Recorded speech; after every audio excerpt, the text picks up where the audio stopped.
Good afternoon, everybody. What is going on? Today I'm going to go over a gear list for you guys. What I am going to take to the woods, and it all kind of starts here. This is what almost every one of my setups looks like. I'm going to show you all my gear, then I'm going to go up in the tree and get it all situated and show you again what it looks like once I'm set up. That way, if you want to self-film, this gives you a good idea of how my setup is. I will only be missing the GoPro.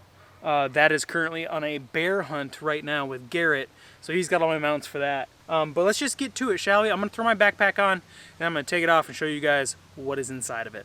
All right, ladies and gentlemen, this is how I walk into the woods. Now, I am worried about walking up on a buck and not having my bow out.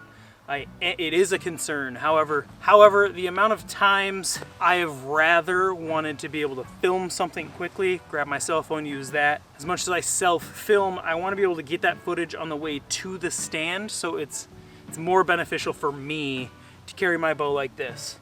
Plus, it really helps when you're packing the stand in. If I was packing this stand and setup I have in over here, this backpack would be strapped to the tree stand, and then I have straps for the tree stand to be my backpack. This backpack fits all my calls, all my cameras, my camera arms. It fits a lot in this backpack. I'm not gonna say this backpack is perfect. If you do wanna pack it in like this, I think this is a great brand, and I think it's a good one. But there is one downside to it that I don't know how to fix. When the bow is not in there, the material it's made of and the rubber that your bow sits in rubs and it squeaks a little bit.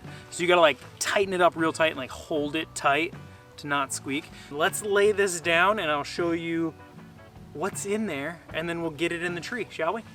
All right, so you can lay this backpack down. We'll open it up to really see what it looks like. Let's unclip all the spots to then flip it open, and that is what the inside looks like. This is what I'm talking about, this rubber down here. It will rub on this material and squeak if the bow is not in there. But pull the bow out. Oh, I got one more clip here. You can pull the bow out. Then we're gonna close it back up. Links to everything down below. And then we're gonna open up this first pouch. My first pouch is where I keep all my calls and stuff. So in here I have my grunt tube, of course. I got my rattle bag, of course, as a hook, Velcro hook as well. Rattle bag, of course. And then usually it's where my cameras are as well. And I don't have the GoPro, like I said. They'd usually be in a bag together.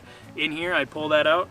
But, I don't know how well, there's some organizational pockets in there as well. 1, 2, 3, 4 of them, 2 big ones. And that's what I usually have the stuff stuffed into, nice and neat.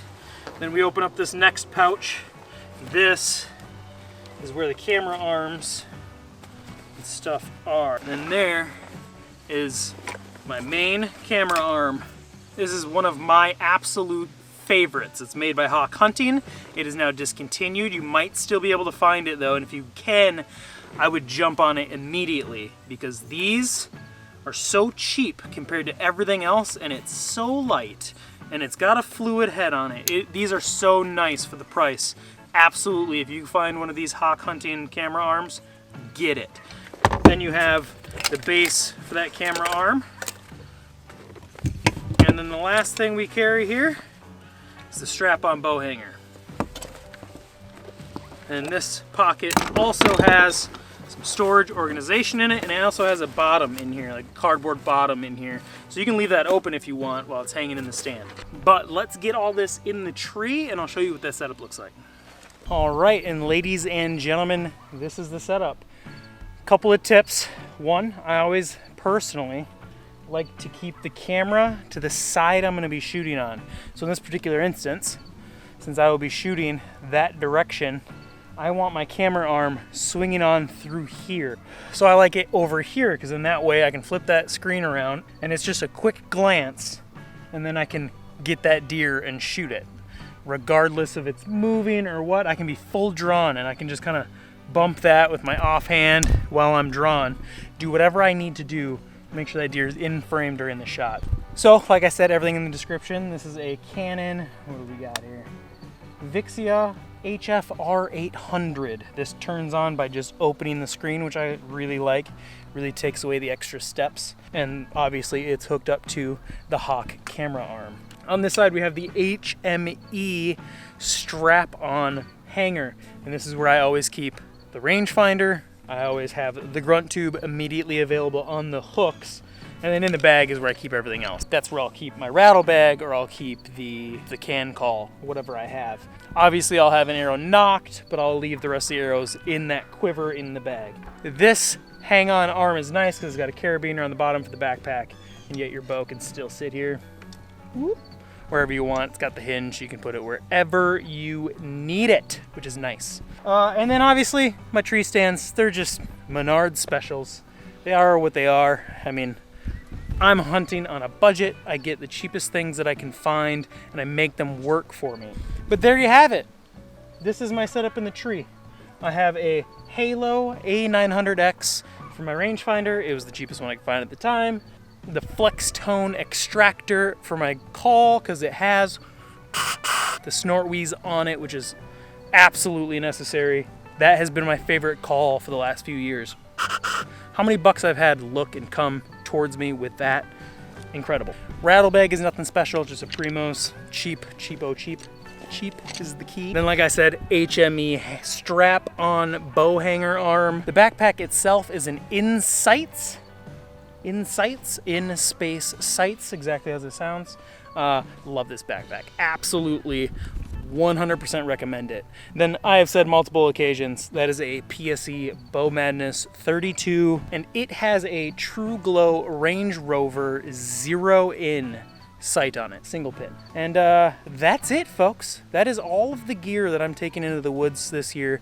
In the bag it goes in, and the setup in the tree once we're there. The camo itself, nothing special. I do not have anything name brand, nothing crazy. It is literally just whatever I can afford and hope it performs or keeps us warm. Scent control stuff, I have the HME ozone unit going before I get in the woods, but your best scent control is the wind. If you just make sure you're hunting the wind properly, you don't really have to concern yourself with it, let alone does it really matter. I mean, a lot of people get paid a lot of money to convince you it does, but like my dad is smoked in his stand for 30 years, has not spooked deer while he's doing it. The wind, just play the wind and you'll be fine. And if you do care or want something, just buy the cheapest stuff you can find. Find something that works for your budget. So with the Canon Vixia set up on the camera arm here, I always put my GoPro on my bow hanger. I don't have the clip for it right now. Like I said, it's on a bear hunt with Garrett right now. We'll be seeing that on the channel soon. I would just clip it on here, and then it's usually on a selfie stick, which is the best way I've seen to do it, is you clamp the selfie stick to this bow hanger, because then it's got a 360 pivot head. You can point it wherever you need it. You can pull it out further, put it in closer. You use a lot of movement with it. And obviously it's the cheapest way to set it up. I don't know if you guys are detecting the theme here, but it's cheap. But anyway, that is enough rambling. That is the setup. All of the links to everything down below, as much as I can find. Some of the stuff is old and doesn't exist anymore. All of it should be down there. If you have a specific question about something that we use, go ahead and put it down below. Like I had said before, camo, just get Fred Bear hunted in a flannel. Movement, or the lack of movement, is your best camo. So, hunt the wind, don't move around. You're gonna have some success. And I hope you guys are enjoying the hunting season. It's already open here. Anyway, we're running out of daylight here. I gotta get all this packed back up and ready to go hunting tomorrow. So make sure you like, share, comment, and subscribe. And until next time, we'll see you in the woods.